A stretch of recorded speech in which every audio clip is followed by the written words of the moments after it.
మీ నాన్న మహా అయితే కొన్ని గంటలే.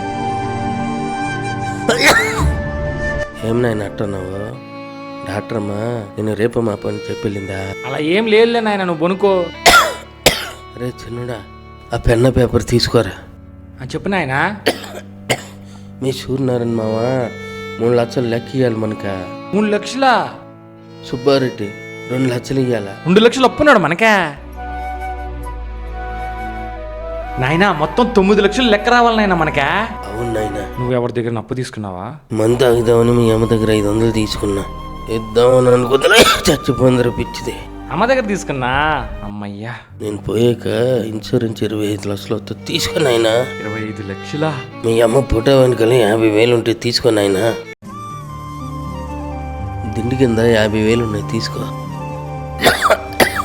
నీ దగ్గర ఇంత డబ్బులు ఉన్నప్పుడు పెద్ద హాస్పిటల్కి వెళ్ళి ఉంటే నువ్వు బతికేవాడు కదా నాయనా. నువ్వు బతకాలి కదా నాయనా.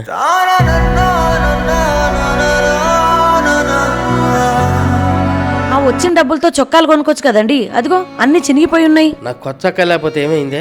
పండగకి పిల్లోడికి సైకిల్ కొనిచ్చాలా, అందుకే ఎత్తి పెడుతున్నా. ఇప్పుడు 13,000 అయింది. నాయనా జాగ్రత్త, నాయనా జాగ్రత్త. నాయన చివరి శ్వాస కూడా బిడ్డ జాగ్రత్తే కోరుకుంటుందయ్యా.